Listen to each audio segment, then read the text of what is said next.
No Jumper, coolest podcast in the world. Today we've got a unexpected piece of hip hop history, the one and only Wendy Day. How are you doing?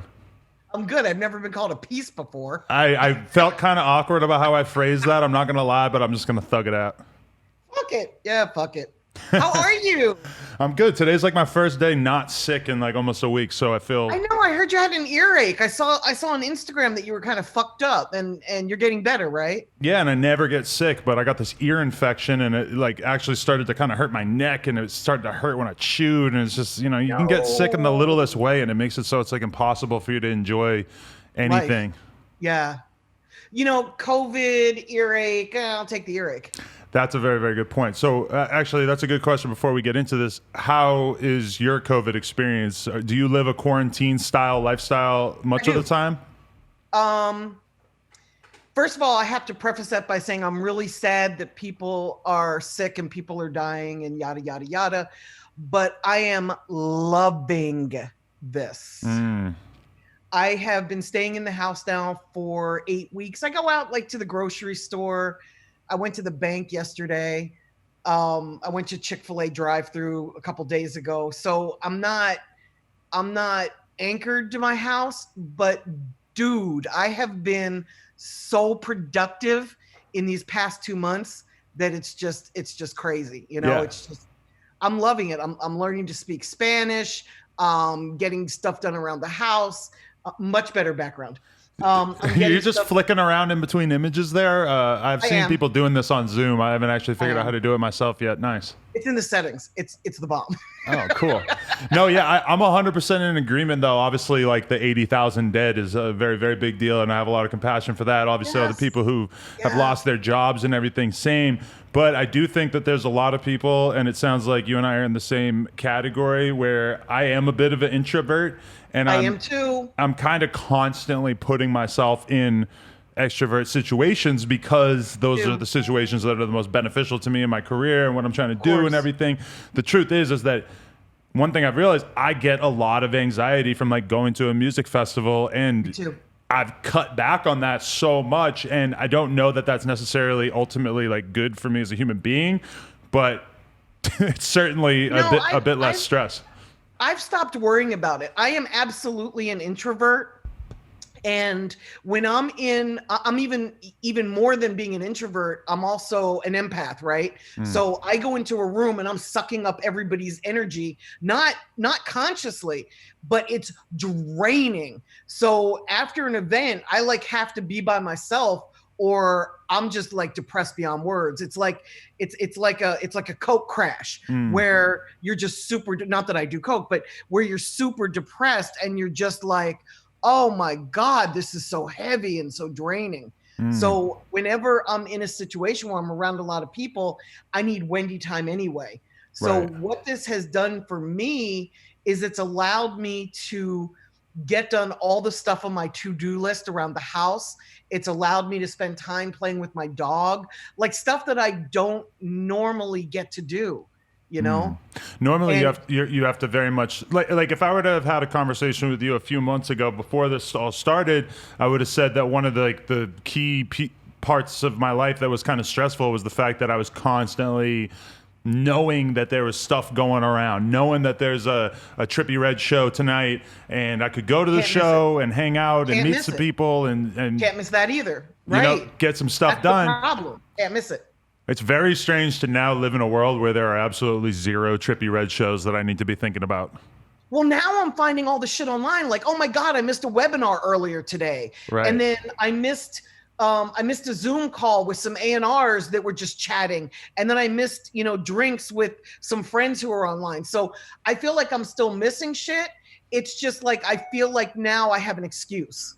Right. For me also, like in terms of digging in and exploring things in depth, prior, I felt like all of my research time online, my time that I would spend digging into things was pretty much based around what I was going to be doing content-wise. The other day, I spent like 4 hours watching all these Brooklyn drill rappers videos, watching a bunch of videos sort of explaining the politics and the war between different factions and stuff. I've had so many friends. God, I would love that. Oh, it's good. I can send you some links. I love that. It's insane. You by the end of it, you'll be scared for the youth in New York. But you know, I've had so many friends who have tried to like really get me into all these different artists and stuff, and it is, you know, I was moving so fast that I wasn't really able to slow down and just absorb 30 different rappers from one city. So that's been nice. And then I got to really catch up on like pop culture shit, because when I'm ripping and running, I don't really get a chance to watch Netflix. So like I've watched Ozark and I'm caught up. Ooh. And I've watched Homeland and I'm caught up. So within my circle of friends, I'm no longer the weirdo that doesn't watch TV because I'm caught up. So I can have those non-music industry conversations, and then I can have the music industry conversations, like about, you know, Andre Harrell passing, and, you know, just different stuff that matters to me instead of stuff that I think I have to be doing for my career. 100%. Okay, just to throw something out there into the ether in terms of what direction this conversation could go. Throw it, baby, I'll catch it. I feel like you're somebody who, as the years have gone by, in terms of your role in hip hop and stuff, that you kind of made a conscious decision that while a lot of people were chasing just, you know, money and success, that you sort of decided to base all of your time and your all of your energy around the idea of like helping artists specifically. Talk to me about, was there ever a shift where you were sort of like, you know what, I don't care about the money as much as I care about having a positive impact in these people's lives? It started that way. So there was a shift in my personal life because I grew up poor. I grew up in very humble beginnings in Philadelphia. Our family lived in a wealthy neighborhood, but we weren't wealthy by any means. So I was always the outcast. I was always that kid that didn't have, and I hated that. You know, I lived in an area where kids got brand new cars when they turned 16, and, you know, I got a Timex watch. And not to put down a Timex watch, but I wanted what my friends had. Right. And I grew up without. So I knew that when I got into a position in my life, I thought that, you know, he who has the most toys when they die wins. And I started collecting, and I played to win, baby. So I started out in sales. I got into the liquor industry, made a shit ton of money. And I realized that money didn't make me happy. And it attracted people to me that were douchebags. And I didn't want to be surrounded by douchebags. I wanted to be surrounded by people that I admired and liked, you know? Uh-huh. And when I was in Montreal working in the liquor industry, I came back to the US. I was there for 3.5 years. I came back to the US and I had some money, and that's when my life like switched. That's when I was like, you know what? This chasing money thing doesn't really work for me. Not that it's bad, and if other people want to do it, you know, go for it. It just wasn't working for me. So I got into the music industry in 1992, and I came into it as a fan of rap. I didn't get into music because that's what I wanted to do with my life. Mm-hmm. I came into music because I felt an obligation to give back to the artists that had brought me so much happiness over the years.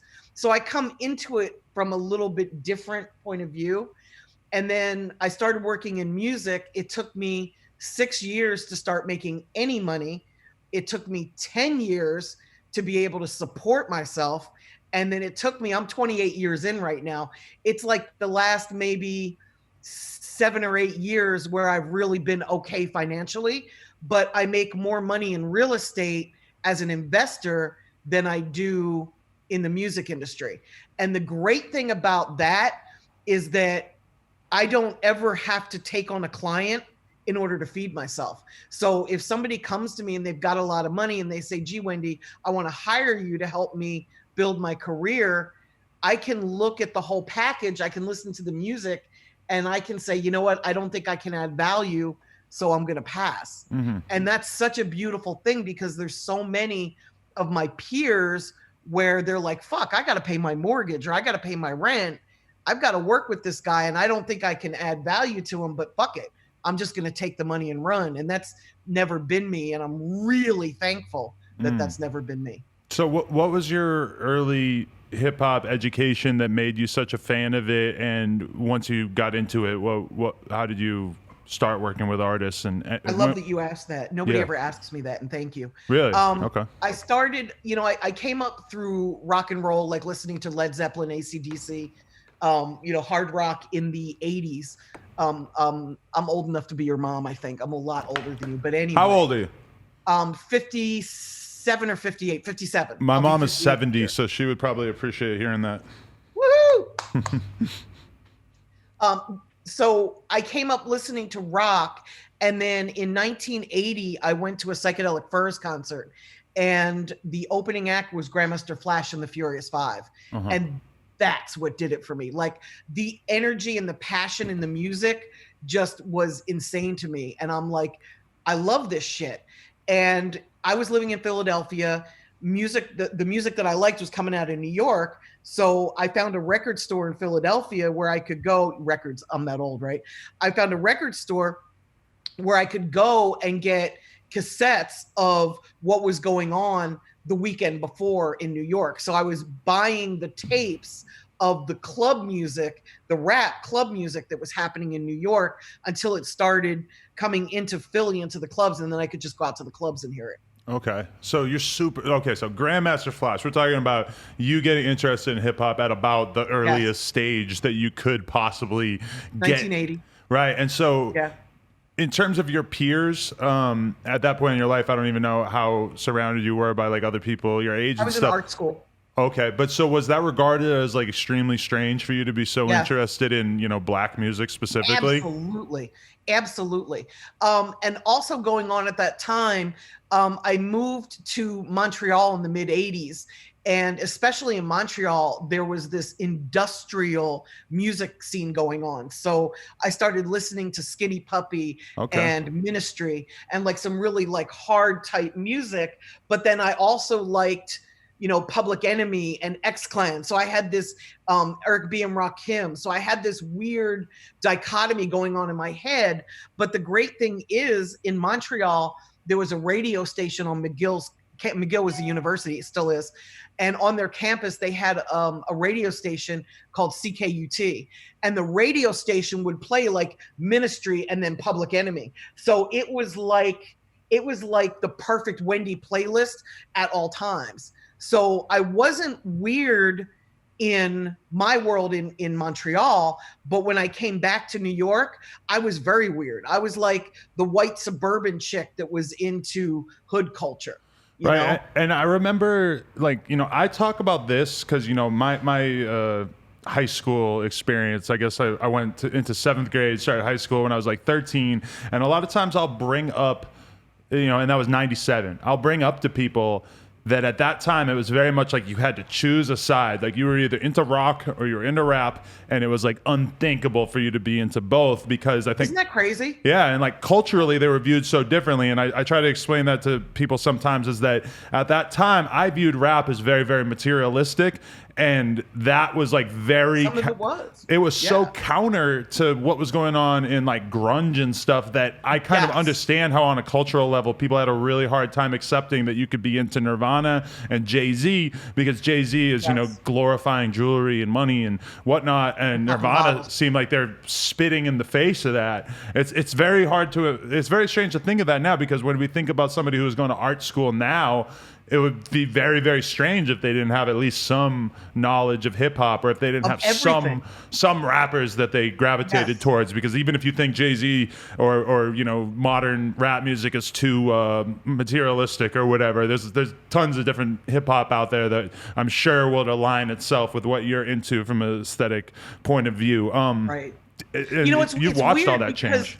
When we look back at history today, we always look at it through the lens of today. We don't look at it as what it was then. And when Jay-Z and Biggie and even the whole Death Row, Dr. Dre, when that era was popping, we looked at it inside of hip hop like, whoa, aren't these flossy motherfuckers? Like, what are these shiny suits and popping bottles? Who raps about that shit? Like, It was more like Wu Tang was really where the mindset was in New York. And then all of a sudden comes this guy, Big Papa, on ships and yachts and, you know, private planes. Like, what the fuck?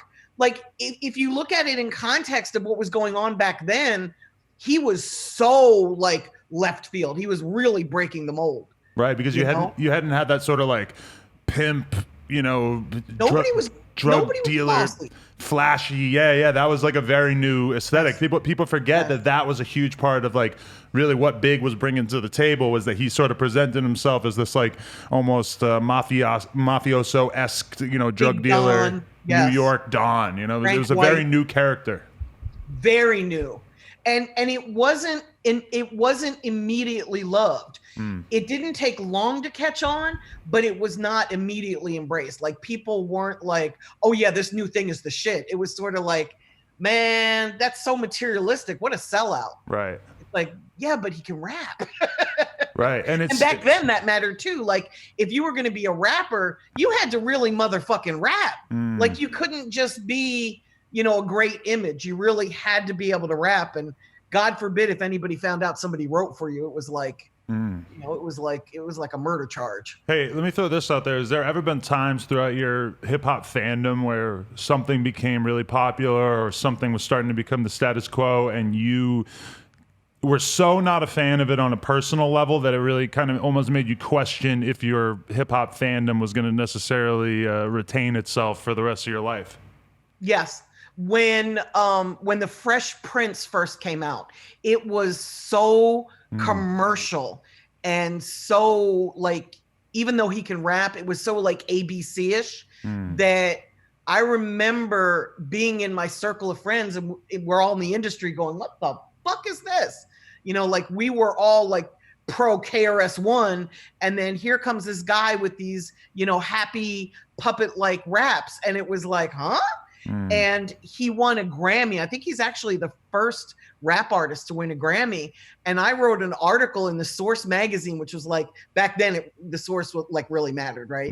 And I wrote an article about how fucked up it was that somebody as commercial as, you know, the Fresh Prince would win a Grammy. Like, where was their taste, you know? And I think about it now, and it's not only embarrassing, but it's like, wow, you know, is that really how we thought back then? But it was enough of how we thought back then that Dave Mays printed it in the Source. It was like on the 5th page. It was like an important statement on underground hip hop rules, and you know what I mean? And materialism bad, hip hop good. Right. And I look at it now and I laugh. It never made me want to quit, though. There's never, like, even the worst shit that I've gone through in the music industry, there's never been a time where I thought, gee, maybe I should hang this up. That's never happened. Right. But now we have such a filter installed in our brain that as soon as you start to communicate anything that's, you know, that's elitist, it sort of triggers in your brain of like, I don't want to be the guy who's shitting on somebody who happens to be, you know, displaying a somewhat more commercial or more family-friendly version of hip-hop, the same way that, you know, I very much have that trigger in my brain when if I'm looking at a young new artist and I think that they suck, it's like very much like I want to figure out what the appeal is before I just dismiss it. That's how I am too, yeah. Right, but I feel like at that time in particular, there's much more of a notion of this is what real hip-hop is, and anything that goes in the other direction is an affront. I think my peers still feel that way because a lot of people my age don't embrace the new hip hop or the new rap, and I love it. I love what folks are doing. Like, and maybe it's because I've been listening to it for so long and I've seen it go through so many growths and changes. Like, it kind of changes every few years, you know? So I never become super attached to it, but I've learned to really enjoy it. And of course, because I do it for a living, like it's my job, right? I don't tend to focus on what I like personally. Like, I know what I like and I know what I don't like, but because I don't like something, I don't automatically say, oh, that's garbage. Because I see that if it's got fans and there's people that like it, it's got some redeeming quality to somebody, and who the fuck am I to say something's good or not? Right, and I totally get that, because it's like if you were someone who very much like grew up in the Wu Tang era, it could be very hard for you to then, a couple of years later be like, okay, now it's the bad boy era, and now very different things are important to us. Right. From myself, it's like I've always been so fascinated by the evolution and just by seeing what people within that culture gravitate towards, that it's like, even though, because I could very much say that as like Wu Tang, grimy ass Staten Island imagery certainly appealed to me on a level that, like, then I see everybody starts talking about their chains and the shiny suits and stuff, and it's like I was obviously just not gravitating towards that in terms of a personal usage of those things, but it's certainly, nothing like that ever made me think fire. Right. I never wanted to dismiss it because I was like, oh, if this is where the culture is going, I'm going to stay interested in this regardless of if I myself am going to go buy a shiny suit. Right. Right. And exactly. Like, I never had shiny suits. I never had a private jet. I don't have a Rolex. I don't care about that shit. Right. But you can't argue with the fact that Biggie's just fucking lyrical. And it's amazing to see, like, the culture as a whole grow and change and benefit so many people, not just fans, but like people working behind the scenes. Like, we employ people that are somewhat unemployable anywhere else, and that's amazing to me. Like, I love the fact that guys with tattoos all over their face that are never going to be able to get a job at Bank of America, we have a place for them in our community. And I love that. Do you find yourself in any way invested or looking forward to the sort of changes that slowly take place in hip hop in terms of like politics, in terms of acceptance and understanding? Because it's a lot of times I'll go and look at older rap content, whether it's music videos from the 90s or even, songs from popular rappers from 5 or 10 years ago. And, hip hop rarely discusses those changes in terms of like, misogyny lessening, in terms of, a lot of things like that. Hip hop rarely has that conversation, but you do still see the change steadily if you pay attention to the art. Is that something that you're sort of rooting for and paying attention to? Well, the conversations do happen. They just happen behind the scenes where they should. Right. Like, I don't feel that anybody, like, not you, not me, not anybody, has the right to walk up to an artist and say, you're too misogynistic. Right. You're too violent. Like, how am I going to tell somebody what they think is wrong, But what I will do is pull them to the side and have a private conversation with them and say, here's something you said in your lyrics and here's why it bothers me. Not that you shouldn't say it. I just want you to understand it from my point of view. You can go ahead and say it all you want, but just understand that this is what you said and it bothers me. And I think that's a much more productive conversation to have with somebody than to say, you shouldn't do this, or you shouldn't do that, or you can't do this, or, it's bad when no, like, it's art. It's an art form. And you don't really want to stifle anybody as long as they're not directly hurting somebody else. Like, if they want to hurt themselves, that's on them, right? But hopefully they'll be intelligent enough to know where to draw the line. And if they're not, I think it's up to us in the industry to pull them aside and say, okay, you're taking a little bit far now. And maybe that's the problem with the generation of rappers that are overdosing. Like, maybe it's up to us, meaning my generation, to step in and say, hey, I understand that feels good. I understand that you like that, but here's what could happen. Here's what I've seen happen. Here's maybe where you should rethink it. And then let it be up to them as to whether they want to continue down that path of self-destruction or not. Yeah, I mean, that's a good point and a very different thing, because, I mean, if you were to pull a rapper aside and say, hey, I think that this lyric right here, think about how a 14-year-old boy is going to take this. Think about how somebody is maybe not going to be able to sort of parse the difference and know that you're referring to a specific woman and not women in general. I feel like a rapper a lot of times might not have that criticism brought into their face until maybe at a later date when they start getting canceled on Twitter. But and think about the influence that you have, not just rappers, but like even you and I doing this. Like, I'm sitting here taking vitamins, right? But I'm very aware of the fact that I'm sitting here on video swallowing pills with a bottle of water, right? Right. And like I had to consciously think, do I want to do this or not? And then I realized, you know what? I'm just going to live my life. So all that to say, everybody has an influence on other people. And if you're a rapper, and I learned this from Tupac, like Tupac was like, you know what, Wendy? I've seen 2-year-olds sing along with my lyrics and they don't know what they're saying. They don't know what it means, but they're rapping along with me word for word. And that's a really scary thought because it's getting ingested into their brain. And what's going to happen at a later date when that starts to come back out? Like what happens?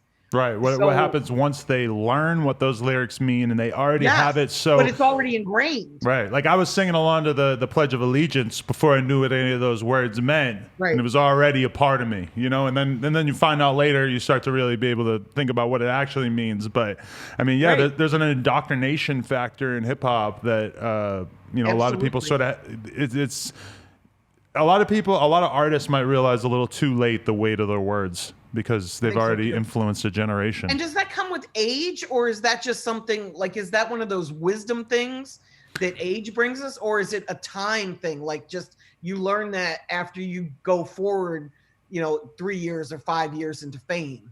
I think so, because a lot of times I'll see rappers who, you know, sort of like their value add, their proposition is that they are going to talk about violence. They're going to talk about wanting to kill their ops. They're going to talk about doing all these drugs. They're basically existing in a state that they're not going to be able to exist in for very long, because the truth is that if you live that kind of lifestyle, you're going to end up dead or in jail relatively quickly. And there's a certain percentage of the audience gravitates towards those artists who are at that point where they're completely raw and they haven't been changed at all by the industry. And then I'll see that those rappers will start to, you know, go through the process of becoming a bit more of a, you know, functioning human being who understands that there, you know, is a very good reason to not be glorifying certain things. And then the audience kind of betrays them over time. Right. And that's scary. It is kind of scary. You know, it's very short-lived. I've also met a lot of rappers that aren't about that life, but they take it on and act as if they are, because they feel like it's the fastest way to get viewers, or it's the fastest way to fame. And it's not even about like making money or sharing your music. It's about people wanting to have a perception of fame. They want to be famous. Definitely. And they think that that will change their lives. And sometimes it does, but not necessarily for the better. And sometimes, you know? In terms of young people, it's like they want to, like the face tattoo thing, they're really trying to make it look like they've been through some shit. They're trying to make it look like they're grown. Because when you're like 16, 17, there's really nothing you want more than to be a man. You know, you really want to be the grown-up version of yourself, because there is that space in between you being a child and being a man, and you're very much going through it in your teens. And That's a great point. Yeah, and it's like a lot of times people are really in a rush to get to that point, and they find themselves doing all kinds of crazy shit in order to accomplish that goal. I was in a rush to grow up. Yeah, same. Yeah. But the great thing about that too is that I went through all the bullshit. Like when I was in high school, I tried every drug that there is. When I got out of high school, I no longer had a need to do that. I haven't tried a drug in, 40 years, 50 years. And that's a great thing, you know? 100%. I went through the bullshit early. Not to say that drugs are bad or good, but for me, they're not good. And I mean, but that's the harshest one, because it's like, yeah, you can have that conversation with a rapper and say, hey, you said something misogynistic in the song I don't like. That is what it is, and that I think is likely to work. The problem is that if you're a rapper who's been popping perks since they were 12 years old, you've done such significant damage to your brain already that the odds of you being able to realize the error of your ways and be able to live a happy life without ingesting drugs on a semi-regular basis, it's going to be much, much more difficult, because you've really... addiction is a beast. And a lot of times when I meet people who've been fucked up on drugs for 10 years, it's like, it's hard for me to imagine how I could explain to them what the other side is like. At a certain point, they have to know, and they have to have just sort of consciously made the decision that they're just not going to be able to do that. Or just be willing to try something new. Right. That's a dramatic change. I think a lot of people need to go to rehab. Would be new for them.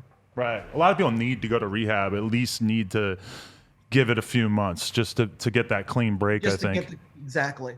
Definitely. And I imagine that could be scary. I was on a webinar on Saturday with a guy named Randy Blythe, who's the head of a metal band called Lamb of God or Lambs Oh, of yeah, God. yeah, yeah. I used to see them a bunch back in the day. And he was talking about his sobriety, and he was explaining that he was drunk for 22 years. And when he first said that, it didn't faze me. But when I thought about it, like after a few minutes, I'm like, wait a minute, 22 years. Like Yeah. he just woke up one day and said, you know what, this isn't working. He was on tour with Metallica in Australia. He's like, this isn't working for me. I just need to try something different. I'm depressed. My life sucks. I know, I'll stop drinking. And that was enough to like get him to that next level, and it changed his life. Wow. And I think it's cool that he got to that level, but I can't imagine it taking like 22 years. Imagine what you've lost in a 22-year period of being an alcoholic. Right. And especially in a situation like that where you probably feel like your alcoholism is so normal. Like I've been around a lot of bands on very tour. Normal for him. Super. It's like it's a very different thing because you might be on pills if you're like a young rapper, you might be fucking around with pills and stuff, but chances are that there's a lot of people in your life who are not doing that shit. Right. The reality is that a lot of these people who are on tour and bands that they barely have anyone around them who's not drinking heavily. Like that's so normalized, especially back in the 80s, 90s. Yeah. Yeah, good decision though. Like trying sobriety on a fucking Metallica tour. I know, right? Okay, you threw out the Tupac name. How did you meet him? And let's hear some good stories because anytime anybody can talk about Tupac is always gold. Yeah, it is. He was amazing, right? So I didn't like him at first. I lived in New York. I lived in the city at this point in time, and I was going to the clubs, and at the clubs there were always two lines. There was the VIP line and then the regular line, which we called the dick line. And Pac was always rolling really deep, and he was always loud and the center of attention everywhere he went. And of course, he was always in the VIP line because he was coming up at that point. He wasn't famous yet, but he was coming up in the underground. We all knew who he was. And I would get out of the VIP line and go get in the back of the dick line because I just didn't want to be around that energy. Like whenever he was around, it was just negative to me. So I always avoided him like the plague. And then when he got into a situation in New York where he felt like the powers that be in the New York rap community, he felt like they had started a cabal. Is that how you pronounce it? Yeah. Cabal, C-A-B-A-L. They had started a cabal and they were out to get him. And he was very paranoid.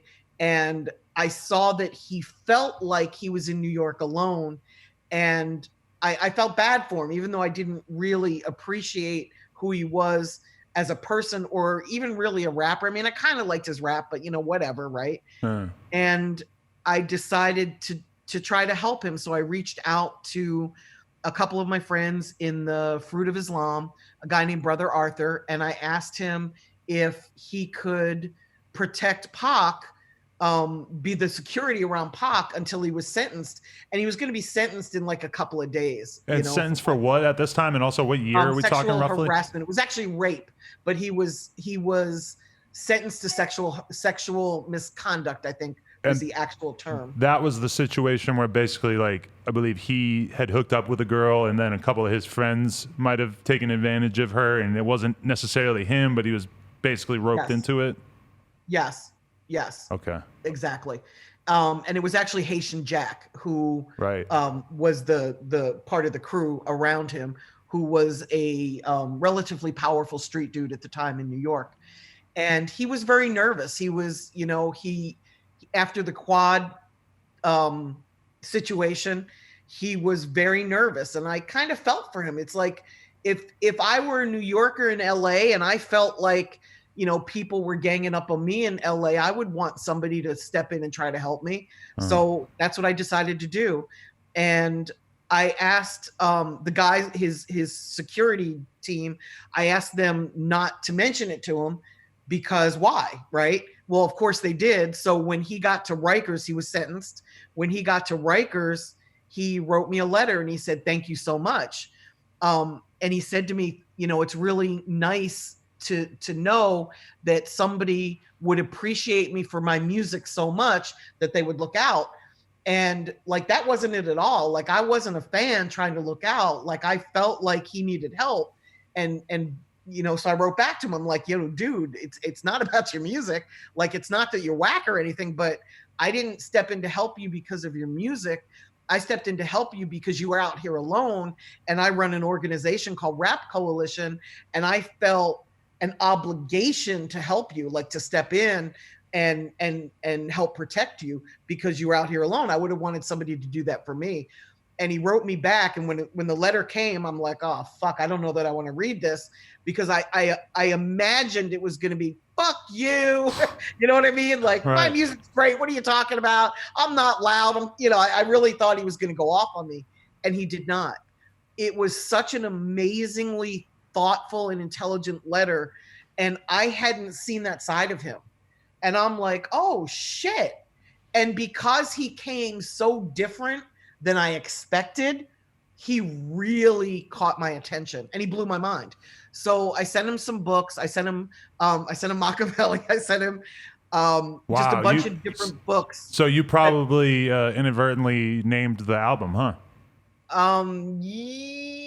Yeah, maybe. Somebody might have introduced him to it otherwise, but pretty likely, right? I mean, he would have found it, because like, that was back then, that was the mindset. Like, back then, everybody in our community was reading Behold the Pale White Horse. We were all reading The Prince by Machiavelli. So it's not like I had some profound, unique intelligence and I was sharing it. I was sharing him books that our world was into, right? But it's interesting because, like, if you give a guy a book in their day-to-day life, pretty high chance they're not reading it. You give a guy a book in prison, pretty high chance that they're going to read it. He digested it. And it's funny because whenever rappers are incarcerated, I always send books. I still do today.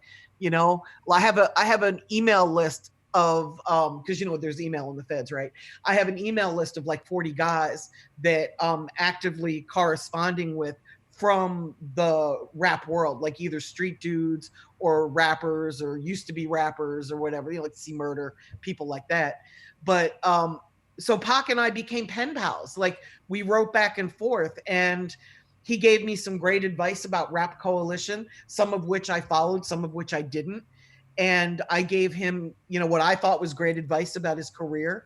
I didn't like that he signed to Death Row, but I understood why he did. He felt like they were the most powerful thing that wasn't New York, and he'd be protected. And he was, up to a point. So I understood him. I liked him. At the time that he was killed, he was getting away from death row. I was putting together a business plan for Euthanasia, which was the name of his label.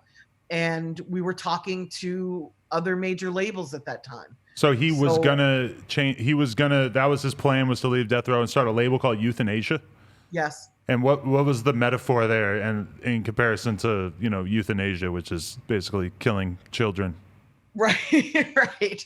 And it's funny because the plan consisted of community centers and centers for women to bring their children to their job and put them in this place that would help take care of their kids and get them to the next level as, preschool, toddlers, children, whatever you want to call them. His plan consisted of all that. Like, he was really community minded, and it was such a perfect fit because I was so community minded. Right. And I really loved the fact that this is the direction that he was going. And it's such a blight on humanity that we never really got to see what was next for him, because what was coming was amazing. He felt like he had divided the East Coast and the West Coast. So he was bringing them back together. And he was already working on an album called One Nation. He had already gotten tracks done, completed by East Coast rappers so that he could bring everybody back together and unify them. And that was going to be the first release on the new label. Wow. It was really kind of exciting where he was going. He was That's all crazy. about the people. He was all about giving back. He was all about kindness. And the one thing that I especially, you asked for like funny stories. I went to visit him when he was at Dannemora, and because he was famous, they sat us right by the guards in this room, right? There was one table that sort of sat above everybody. And they put us in the first seat. And, you know, I asked him, at this point, he was fighting his case and he felt like he was going to get out and they were going to release him immediately because he was going to win the appeal. And I asked him, well, what about, you know, the time that you've already served? And he's like, I don't know. I'm like, well, are you going to sue because you were put in prison at the height of your fucking album? You didn't get to promote it the way you needed to. Like, you know, will there be are you going to sue? Like, will there be a case? And he's like, no, I think I'm going to ask the judge for a credit. And I thought that was the funniest shit ever. I'm like, yeah, you're going to go in front of the judge and say, okay, I just did 9 months that I shouldn't have done. So can I have a credit for that? Because for sure down the road at some point, some fucked up shit is going to happen and I'm going to get sentenced. So can I take the 9 months off that? And I just thought that was so funny. And even the guards, like in this high tower, chuckled over that. Like he had a great sense of humor. Wow, that's quite a concept, though. I mean, if you could just be walking around knowing that you got a free 9 months in your pocket and that you could just how about it, right? Get picked up for shoplifting and just no, I'm good. Here's my month. Yeah. I thought that was funny as fuck. Wow. So, yeah, no, it's crazy because like I remember I said when X passed, I said like something along the lines of like he was the Tupac of our generation, and then like TMZ immediately hits me up. They like want me to say that on camera for TMZ. No. But I feel like whenever I hear stories about Tupac, like that comparison just seems more and more apt. Like in terms of Pac and X both being young people that were extremely rambunctious, poorly behaved, crazy, violent, etc. And then like very quickly, like the weight of the world and the pressure of realizing how big their influence was led them to realize very quickly in X's case that like a lot of the stuff he'd been associating himself with was really not good, and he wanted to have a positive impact in the world, and they were both sort of taken away right before they were able to start doing that.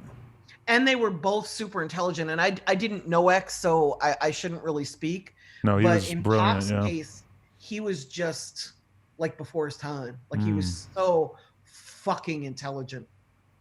Right.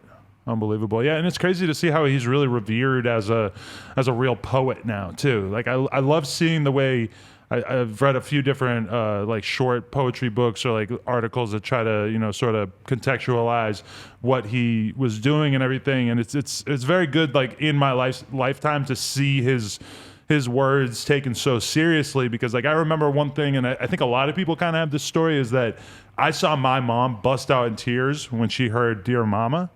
Really? Yeah, and that, you know, previously in my life, my mom had told me that rap was stupid, and I think she had, you know, I think at one point my dad had heard me listening to a particularly offensive Tupac song, and he had actually destroyed all my Tupac CDs because he was convinced that his, you know, 11-year-old kid was learning about all this terrible stuff from Tupac. Right, it was and the then destruction of you. Right, and then to see my mom have that reaction to that song, and for us to have that shared moment of like, holy shit, like, you do appreciate the stuff that I'm into. Like that was very, very big for me.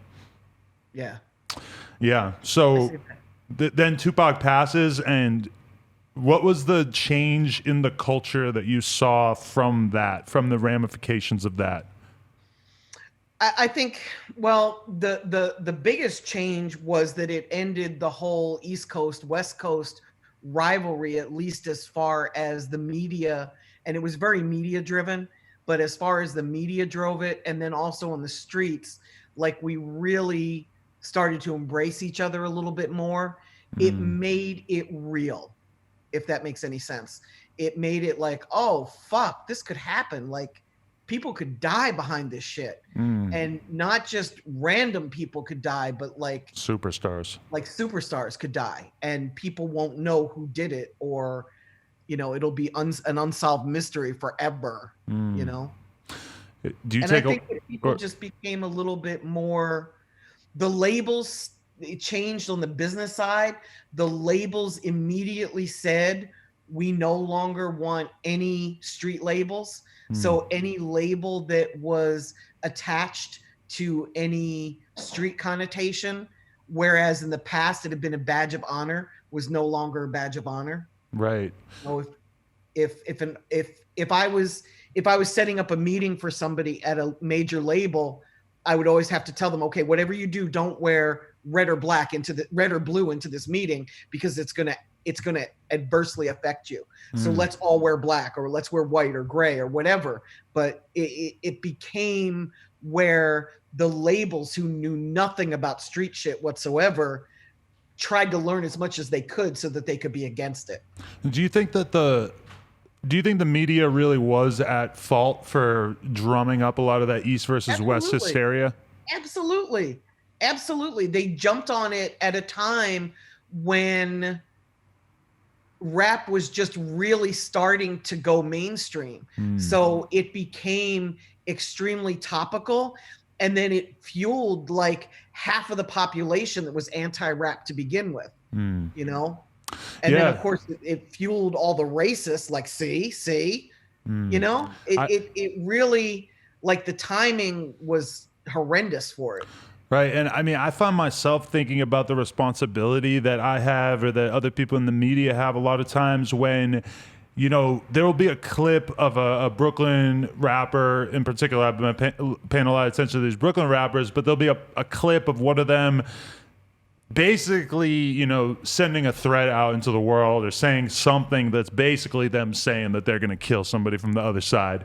And, you know, it pops off in my brain that if I were to take that video and put it on the No Jumper page and say in the title what he actually was saying there, that a lot of people would watch it, would be interested in it, would gravitate towards it. But at the same time, how much responsibility am I going to have if one of these guys actually gets killed? There's a kid named Nick Blicky who actually got killed in New York just the other day, and it was immediate. I think Saturday night, yeah. Right, and there's I mean, I'm not going to get into it, but there was a diss song released just before this, and there was a back and forth on Instagram that basically could contextualize how, you know, I have no idea how he died, but certainly any kind of tension that was going on at that time was certainly inflamed by a lot of the conversation that was going on online.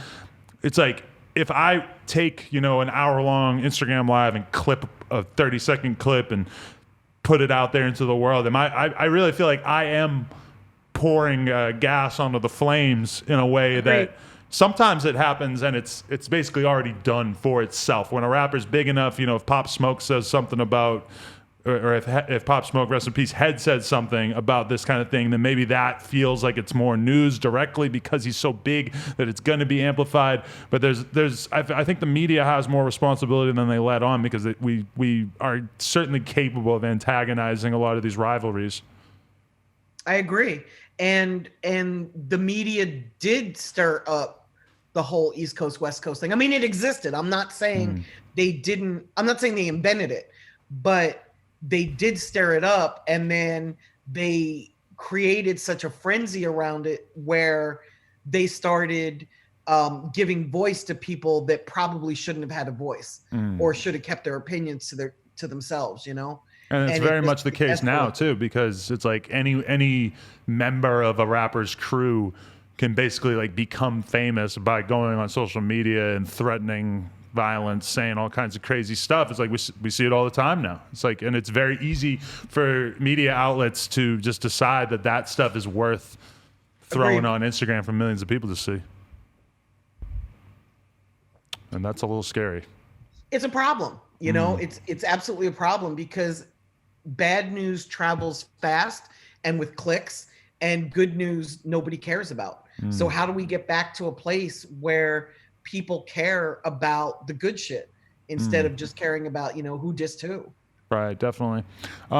When you watch this 6ix9ine situation unfolding in the public eye, this is something that I've never seen before, where he seemingly has like a huge fan base and is getting essentially no support from anyone in hip hop. Like, I was looking through those posts that he put up, and I didn't see one comment from a rapper, which was pretty stunning to me. You know, you see 250,000 comments, and you don't see one person that you would think of as like a significant rapper.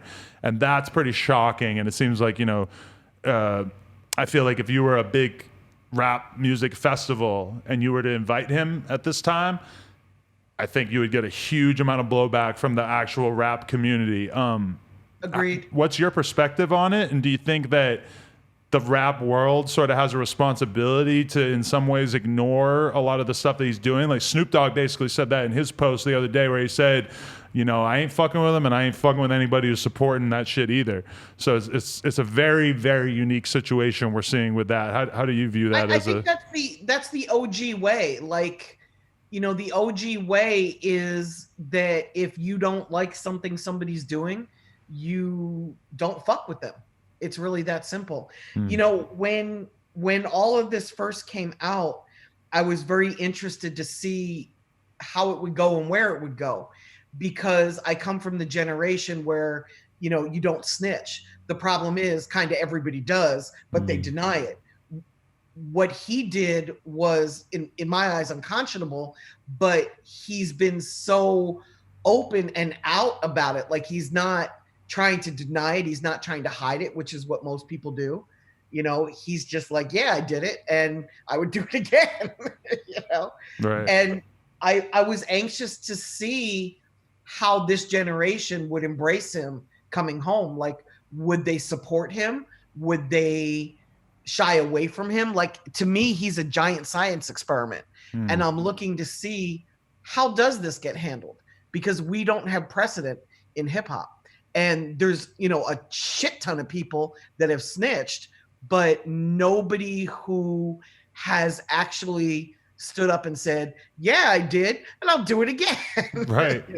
Like there's characters, even in, like, when I'm talking about the Brooklyn drill stuff, there's people who are popular rappers that have, like, a lot of people accusing them of being a snitch, but they deny it. And so it's kind of up in the air, and we don't really even know. Like I don't know what the real story is. For me, as a civilian, I have no way of figuring that out. Exactly, and that's how it's always been. Like, even in my generation, like, we would all kind of like whisper behind the scenes, and a lot of guys will be like, "Yo, let me check your paper," let me see, let me see if you have or not. But it's never really. There's never really been somebody before that has stood up and said, yeah, I did it, and I do it again. It's just so foreign to me, because I come from a world where not only do you not do that, but you could die for doing that. Right. So it's just a little foreign to me. I'm watching Meek Mill's reaction to him, and that to me is the norm. Right. I know, and the idea that he could die for that too is, it's a wild situation where he's had to move multiple times over the course of like a week, just because of the level of, the level of heat that's on him. And I don't want to see anybody get hurt, but it's also like, that's the thing that makes people tune in over and over, is the idea that it's that this guy hasn't been hurt, and that it's people want to see it. Finally, it's going to happen. He's become a TV show. He's like a reality show. 100%. It's way more. And that's sad, because it's his real life. But it's like he built this. It's not like somebody put a gun to his head and forced him into the situation that he got himself into in order to put him in a situation where he had to choose to either snitch or do however many years, whatever. So it's 100% self-created. It's a little hard to feel sorry for him, frankly. That's a fact. Having said that, I thought prior to all this, I thought he was an amazing artist. Right. To me, he was like this generation's Onyx. I loved his energy. I loved his passion. I thought his music was great. There was one point where I even tried to reach out to him to work with him when he was coming up. He was already surrounded by a team of people, but I would have loved to have worked with him. And if I had, he would have never, ever gotten into the situation he was in. Yeah, because when you look at that, well, but that's interesting, because there was a lot of people around him early on that I think told him, like, you really don't have a reason to be getting all, like, the dude Snow Billy, who himself is a big time like New York gangster. I was watching an interview with him the other day where he said that even with him being a huge blood in New York, he wanted 6ix9ine to appeal to a different audience and not fully embrace the blood shit. And that was ultimately what basically caused them to split apart, was that he knew that blood cosign was going to make his shit way bigger than it could have been otherwise. And he actually was willing. Well, it did, didn't it? He was willing to take on that risk, you know? Be careful what you wish for. It might come true. That's a fact. So we have like a half hour left that I think we can reasonably talk. So I just wanted to get some more interesting tales out of you. I feel like we got to try to do a part 2 if you're up for it. But absolutely, I love your podcast, by the way. Oh, really? Yeah, I've been watching you since you were in the back of the store. Really? Yeah. That's dope. I mean, there was multiple stores. The second store we did a lot more normal stuff. The first store was pretty much just an iPhone and a really. Okay, I didn't know you then. Oh yeah, but I mean, a lot of people didn't know that we were just filming those interviews on an iPhone. Like the X interview was filmed on an iPhone on a bike stand. Oh, it was. Okay, I watched you then. Okay. Oh wow. iPhone on a bike stand. Yeah. I love it. Okay, talk to me about Lil Wayne. Let's hear a little bit about how you got to know Lil Wayne. And just so you know, I'm gonna order a salad on my phone on Postmates while we do this. So this is not me texting. Not. And I'm gonna put it behind my thigh. I just sat here and took my 30 daily vitamins in front of you. So, you know, I didn't even like ask you if I could. I just fucking did it. Okay. You know, I've actually never met Lil Wayne. Oh, wow. Okay. Isn't that crazy? He was probably 10, 11, 12, 13 years old, somewhere in there when I started working with Cash Money. But I'm going to tell you the Cash Money story because that's kind of interesting and funny. Oh no, I know that like the Cash Money story and the No Limit story are the big stories, but okay, that's very interesting. You never actually met Wayne. Yeah. Because he was just so young at that time that you were working there. He was so young. Right. And it was really like they were all about BG at the time. I was all about Wayne, but they were all about BG. Uh-huh. And not to say that I didn't love BG because I did. Like Baby Gangster's awesome, but with Wayne, I just found him to be super lyrical at that young age, and I knew what he was going to grow into, uh-huh. and I knew he was going to be a beast, and I knew that like over some Manny Fresh tracks, like, you know, I could fart on a Manny Fresh track and it would sound good. Right. Just he's such a beast with it. I went to New Orleans for a music conference, and I went to a store called Peaches, which was the independent record store where kind of everybody shopped. And I saw an album, and the rapper's name was, I think, Pimp Daddy. I forget his name, to be honest. But I came out of the store and I popped it into my rental car and I loved it. And I turned it over and I saw the Cash Money logo. And I'm like, this is really great. I need to go find these guys. So I started looking for them, and I went into the projects. And the funny thing about being a white woman in the projects is people either thought I was a cop or a social worker. Right. And either way, it was a loss, right? I couldn't find them. So I went to Calliope, I went to Magnolia. I couldn't find them. So that was in May of 97. I went back to New York. I was living in Brooklyn at the time. I went back to Brooklyn, and I got a call from a street team guy out of Houston called Lump. And he wanted to introduce me to the two brothers that ran Cash Money Records, and they needed help, and he felt like I could really help them. And I'm like, how did this just drop on my fucking lap? This was in August. So 3 months later, here it is dropping, into my lap. And I'm like, this is awesome. I'm like, guys, I really want to work with you. I want to shop you a deal. I helped do Eminem's deal. I helped do Twista's deal. I helped with Do or Die. Like I've got this track record, and you should let me shop you a deal. And they came to me because I had played a small role in Master P's deal, and they hated Master P, but they wanted the type of deal that he had. And I knew that we could get that because they had been putting out 31 CDs over a 6-year period. So they had so much music in the marketplace.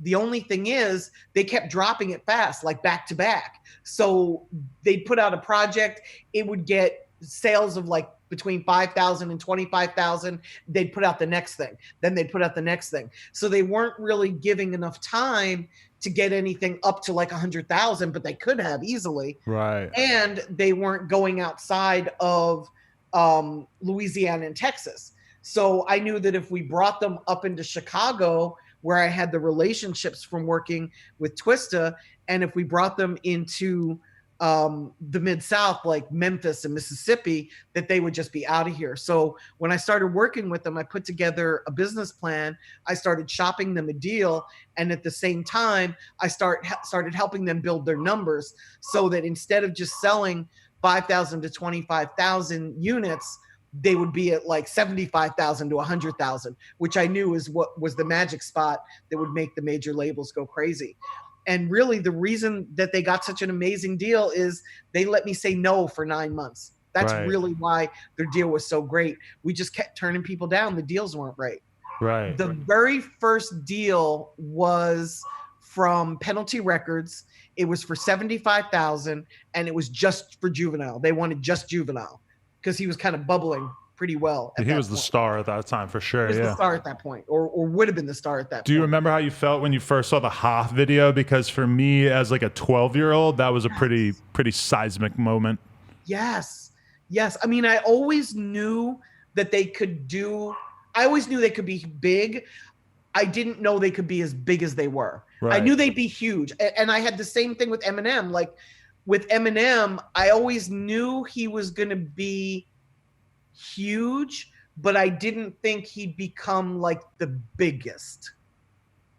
And I had the same feeling with Cash Money. It was like, wow, I know these guys are going to be huge, but like they outsold anything I could have forecasted or dreamt about. And I especially realized it, like how was, seismic, like you said, but when they put out Back That Ass Up and I saw that song was being played at like white weddings, I was like, holy shit. Yeah. Like that was just some next level shit. And that's when I realized, okay, these guys are international superstars. That's actually hilarious to even think about how much had to change between like the Ha video, which I was in love with it the second that I saw it. The video itself was unbelievable, but then Back That Ass Up is only a couple years later, but they had gone, they had like been able to translate what they were doing into, and like Back That Ass Up was just the perfect epitomization of like how we're going to take our sound and sort of sneak it into a more mainstream audience by giving them worldwide. A straight booty anthem. Absolutely. And so was that ever part of the conversations you were having with them? Is like, we need to find that massive hit? No? No. It was really just getting them to the next level so that they could then go in. I never really have creative conversations with artists.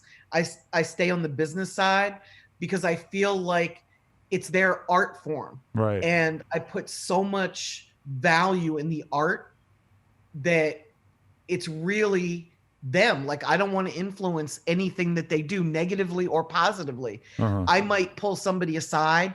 Like when I worked with C Murder, some of his music was just so misogynistic and we had such an amazing relationship that it was like, wait a minute, how can you be that guy? So he and I have had countless conversations about it, in terms of his lyrics and what he was saying, but it's how he really felt. Like it wasn't like he was making up his feelings. It's like these are the women that he grew up around, and this was how he really felt. And it was his way of getting it out.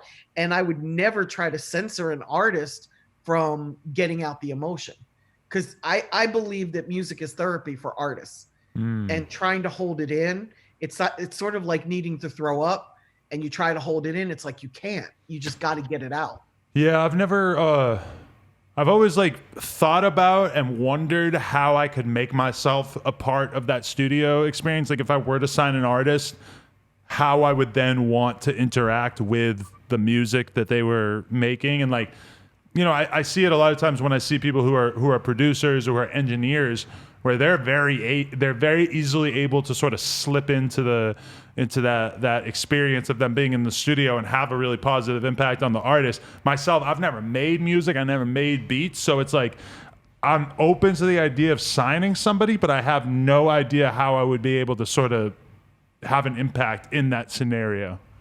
I think the reality is that you don't necessarily need to. Like, you have to sign somebody that you believe in and that you want to just help them get to the next level. Like, you just want to sort of give them a leg up. You don't want to ever be the guy in the studio, or at least I shouldn't say you, but for me, I never wanted to be the person in the studio that, you know, was feeling like, oh gee, I always wanted to be a rapper, now here's my chance, I'm gonna have this guy go in and say everything that I always wanted to say. For me, it's just got to be more authentic than that.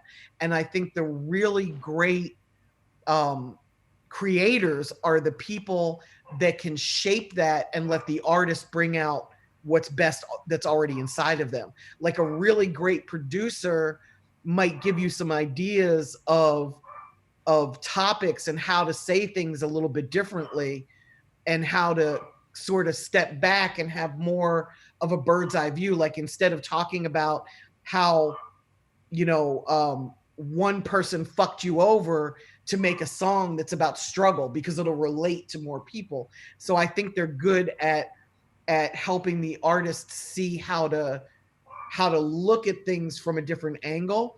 But I don't think the great producers are the ones that say, oh, you should say it like this, you should say it like that. They might hear them fuck up in their flow and say, okay, you need to re-say that because you stumbled a little, or you're a little offbeat and it doesn't sound right. Sometimes being a little offbeat is amazing, but it's got to sound right. And I think a great producer is somebody that can be in the studio and sort of cultivate the creativity to make it be the best that it can be without controlling it. Yeah. There's a couple of times I've been in the studio with a rapper and I've like corrected their grammar in terms of like a lyric. And I do that in my head. I've never got any pushback. I've always had them be like, okay, you're right. Like they like somehow that is one thing that when I explain like, yo, you used a plural here. So you have to change how you said this part in the beginning, and they're like 100%. And also, yeah, that stands out to me too, is I hate when rappers are just too off topic. Like if you're talking about one thing and then you just completely like lose the momentum and just switch it up to something else. And I've never done it, but I've often been like, maybe you shouldn't just go from talking about like your heartbreak to just talking about, running down on your enemy or some shit right away. Like maybe stay a little bit more lyrically focused. That's one thing I really appreciate in a rapper. Right. I don't know. That's just me. I just really like authenticity, and I love when rappers can be themselves, and it's just, like I got into it for that. Like I'm in it for the culture, not to try to change who they are. And maybe that's bad, maybe that's good, I don't know, but it works for me. Yeah, I think it's good. You got to just like be able to sort of figure out where you fit in. Exactly. Okay, so with Rap Coalition, which is that's your primary thing on the day-to-day now, or what are the businesses that you work on daily? It's the not-for-profit side of what I do. We educate artists and we pull artists out of bad deals. It's not something I have to do every day, thank God. Education is, but pulling people out of bad deals, I don't do that every day. We're in our 28th year. We still don't charge for that. We still help artists for free. But on the for-profit side of what I do, I run a company called Power Moves, and we help artists make money with their music. So when an artist has an investor, and by investor, I mean they have to have around $250,000, right? Because that's what it takes to make money in music. That's what it takes to build an independent label or a hugely successful career. They usually reach out to me and say, okay, I've got the investor, now show me how to do this. And very hands-on, we show them how to market, how to promote, how to structure and organize their company, how to get to that next level so that there'll be money coming back into the company so that they can then go on to sign other artists and really build an independent record label, like a real one, Some people that hire me want to build leverage so that they can go and get a deal. I'm not against that, but I really like the guys that can stay independent. Like, to me, that's just awesome. When you can have the control over your career, you can call the shots, and then you can build a company so that you can keep doing the same thing for others coming behind you. Like, that's the goal, is Definitely. to build as many independent labels as I possibly can before I die. Just as a high profile example, when you were watching the situation go down with Megan Thee Stallion and Carl Crawford, is that the kind of situation that you see playing out all the time, where you have a guy who's, you know, not really a music industry guy, but he's trying to start a label of some sort. He signs somebody to a deal that might be sort of objectionable, and then you sort of get called in, I'm assuming, around like the time that Megan had to have Rock Nation called in, where she just basically realized that the terms of her deals weren't fair. Were you looking at that specific deal, and did you have any strong feelings about it? And I did look at that deal. I didn't speak out on it because I didn't know what the deal was with 300.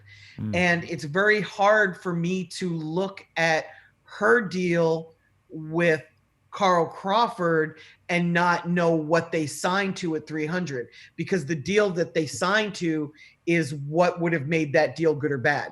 And what I mean by that is, I think the split was 60-40 between them. I can't really remember, but let's just say for the sake of argument that it was 60-40. And if she's getting 60% of 100%, that's fucking great. Right. But if she's getting 60% of 12 points, that's some fuck shit. So I couldn't speak on it because I didn't know what the deal was between the label she was signed to and the label that was inevitably paying them, you know? And nobody can speak on that except people that have seen that agreement. Right. I'm interested to see what happens with it going to court, because at the end of the day, she signed a contract. So I'm anxious to see what Texas courts do. You know, the artist friendly side of me is anxious to see if the court will throw it out. But the side of me that saw how much money he spent to get her where he got her makes me say, you know, he should get a return on his investment. Right. Sometimes artists, you know, I'm going through that with one of my clients right now. Like, sometimes artists don't look at the value of the money or the experience. I've got a client who put, you know, over $125,000 into a rapper, and the rapper was like, yeah, I'm not happy now, I'm just going to go sign to QC. Right. And it doesn't work that way. Like, if you sign an agreement with somebody, you have to live up to that agreement, or you have to negotiate your way out of it. There is no, I'm just going to pretend this didn't happen. Right. It's like trying to get unpregnant. It's very hard to do. Do you feel like the average rapper coming out right now, I mean, everybody signs to a major label, it feels like these days. Do you yourself see a very a logical path that they could take that doesn't involve signing to a major label, or do you end up thinking that most artists need to do that? No, I don't think artists need to at all. I think that, you know, everybody has to do what's best for them. So I don't want to say all of one thing is great or none of another isn't, right? Mm-hmm. So there are people that have done very well. Macklemore's done great independent. Chance the Rapper's done great independent. But when you see like Macklemore had that big explosion for a couple of years, and then sort of, you know, it doesn't feel like his career has necessarily had the legs that you might have expected. And I guess sort of that had to be his choice, though. I mean, yeah, I wonder that, and sometimes I wonder if it was the label. And same thing with Chance. Like, Chance, huge artist, but we never really saw him have that mega hit. There's certain things that didn't seem like they really happened in Chance's career that maybe they would have if he had been signed to a massive label, right? And they may have. I'm assuming that if he didn't have a mega hit, he didn't want one, because we all know that he could have bought a mega hit. Right. You know, he's got the money, he's got the access, so he may have just been driven by wanting to just build a career and put music out that he wanted people to hear. And I don't know him, so it's really hard for me to speak about what his intentions are. But to me, he is a gospel rapper. Like, he is, you know, I just didn't notice it for the first couple of albums. Mm-hmm. You know, I just feel like he's driven by something a little different than wanting to be the next Drake. Right. I may be wrong. Like I said, I don't know him. I just feel like he puts music out that he wants to share with the world. He's not trying to be the next big superstar. So Could you be a superstar independently? I don't know. It's not been proven. If my goal as a rapper was to be as big as Drake, I would probably sign to a major label. If I was an artist that didn't have any entrepreneurial ability and no hustle, I would for sure sign to a major label. So I don't want to imply that major labels don't have a place in this or that they're bad, because they're not. They're just different. You know, I see major labels as a cruise ship, and I see independent rappers as jet skis, and they both have their benefits. I wouldn't want to take a jet ski all the way to Europe. I'd rather be on a cruise ship to do that. Right. But I also wouldn't want to be on a cruise ship if I had to make a U-turn really quickly. You know, if I was going towards I don't know, like an iceberg, I wouldn't want to be in a cruise ship. I'd rather be on a jet ski because I know I could just zip around it so easily. No, Whereas that's a pretty good metaphor. Plow into it. That's a pretty good metaphor. I was thinking about saying, like, would you rather be the general manager of a Home Depot, or would you rather start your own local hardware store? And yeah, but I guess it depends on your goals. I like and if I'm yours going to better. start my own hardware store, I'm absolutely going to join Ace Hardware, because Right. I'd want that. You know, I'd want that, and we have Merlin in the independent world, so I'd want that magic of being able to group with all the other mom and pop stores to get the discounts. Yeah, that is a strange thing. Like I grew up with constantly, because my mom's a librarian. I grew up constantly hearing the argument, not from her necessarily, but the idea that we need to support local bookstores because Barnes and Nobles is just coming through and destroying all of them. And now the argument is basically you need to support Barnes and Nobles because Amazon's going to destroy them.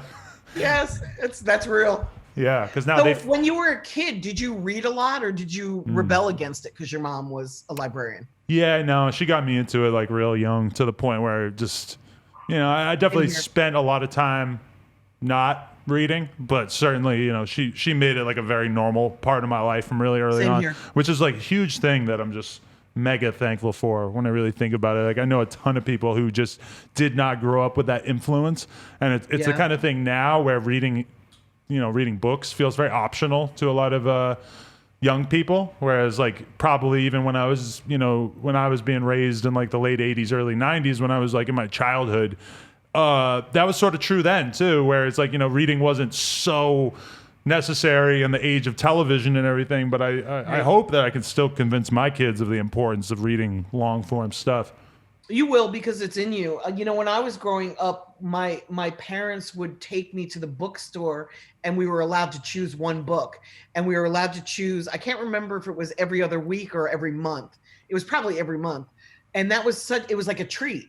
And it was like going to the toy store. And I think that if you raise a child to think that having a book is special or reading is special, they'll read. Do you still read today? Oh yeah, definitely. And I find that's a lot of because another thing that I've like really been able to find time for in the pandemic is just doing these sort of like long form videos on my channel where I just investigate the fuck out of something and then basically find a way to write about it and then turn that into a video. And I feel like so many people are limited to the information that is on the internet, and it's like if you want to, I feel like I'm working on a video about Pimp C. Julia Beverly's book about him is like absolutely unbelievable.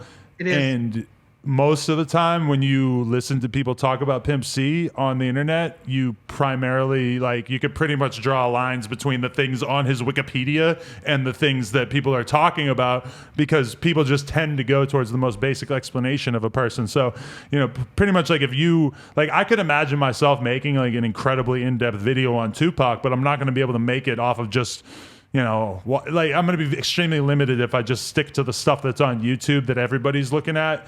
Whereas these books, there's so many books that are just sitting there on the shelf, and if you were to take however many hours to really dig in there, I mean, there's unbelievable amounts of information that just isn't really online yet. Exactly. Wendy, I definitely am going to put together some more questions and hit you up in the very near future and try to do this again, because it's one of the better conversations I had in recent memory. Thank you. That's a huge compliment. I'm so humbled that you were like, come do this. I was like, oh, fuck. It's one thing to talk with people about the industry, but it's another thing to talk to people whose shit you actually watch. I appreciate that. And I'm really, really, really humbled by that. Thank you. Actually, my publicist Laura, I think, gave me the idea because she is more familiar with like every personality in hip hop, including people who are, people who made their mark 40 years ago, and including people who have 5,000 followers on YouTube right now. Like, she is so ridiculously familiar with all this stuff, and I'm not 100% sure why all the time, but she actually, I think, that's her thing. She tossed me the idea, and I was like, wow, that is a great idea, Laura. Thank you. Yeah. Thank you, Laura. Thank you, Laura. You rock. It's always thank you, Laura. And she will have to do timestamps for this, so she's going to see this in real time as she's sitting there writing out the notes about everything else you said. And I'm sure that she's probably in tears right now. She's kind of emotional. Oh, hey, when's your baby due? Halloween. Are you nervous? It's a little spooky, but not so much. I'm so proud of you. Good for you. I'm excited. Yeah, I hope I can find ways consistently to make my girlfriend feel like I am, a very big part of the child rearing, because I know her so well, and I know that she's the type to really just like take on everything she possibly can without really asking for help. So I'm step up. I'm trying to get her into that mentality of like, you have to ask me, you have to tell me that this and this are my responsibility, and I'll do it. But don't I just don't want her to think that she's limited to the amount of help that I sort of like outwardly just give her. I'm like, you got to demand shit of me, Right. As long as she knows that, that's fine. But every now and again, you're going to have to just step up. Yeah. Like when you see her tired, step in. Exactly. Yeah. I'm trying to be more, because she's just too, she's too polite. She just doesn't want to tell me that she needs, like, what she needs from me. And it's like, that's my main concern is rising to the occasion, Yeah, I'm the same way. I've killed every relationship I've ever had because of that. Really? Yeah. It's really hard to like say, I need this, I need that. Really? I just do it. Wow, that's interesting. Maybe I should get you on the phone with her. Interesting bad. Put that on the list of questions for the next time. There you go. Hey, and any artists out there who need help or who want an opinion, who want expertise, how can they get in touch with you? There's two ways. They can either text me at 404-737-1902, or they can email me at thisiswendyday@gmail.com. Okay, amazing. Either way is good. Oh, hey, Wendy, thank you so much. And thank you for really everything you've done in the industry for all these years. There's so many artists out there that people probably don't know that you were so influential in their careers and stuff. We only kind of skimmed the surface here. So massively appreciate your time. That's the amazing part is I haven't stopped. There you go. Thank you, love. Give me an artist you're extremely excited about at this moment. I really like Rod Wave, and I really like Roddy Rich. Like, they're two that I'm just really like, without even having to think about like who I would say to you. Like, I'm watching both of them, and I'm amazed by both of them. I love Mozzy out of the Bay Area. I think Mozzy's just incredible. Very true. Mozzy, you got to listen to his album over and over and over, and then you still are going to have to go on Google and look up like a million different slang terms and different love that, though. Weird gang references and shit. It's like, love that. I love a rap album where I understand the actual words that they're saying, but it's so deep into the culture that they're of that it takes a lot of clarification, because there's so many rappers I listen to right away and I'm just like, I know everything that they just said, and none of it was interesting. And that's one thing that Mozzy, he's creating this labyrinth of different things for you to sort of travel through. Exactly. It makes it very interesting. Who are you listening to right now that you absolutely love? Wow, that's a good question. Like, a lot of these Brooklyn guys I've been listening to a lot lately. I've been listening to the new Drake album. God, I don't know. I'm super deep into this Brooklyn shit. I'm not going to lie. That's been a huge part of it. Chef G's. I really love that about you. Like, you go down the labyrinth, like you're going down the rabbit hole, and I love that. Yes, and once you get into like the random like kids who are in gangs who are not necessarily rappers but are on Instagram acting crazy, there's some weird shit out there, Wendy. I'm going to send you some links. Please, I would love that. Okay, thank you so much for your time. I really appreciate it. I appreciate you so much. Thank you. Thank you, love. Appreciate it. Take care. Another classic interview in the books. If you guys enjoyed this, make sure you like, comment, and subscribe, and head on over to nojumper.com to support. Appreciate y'all.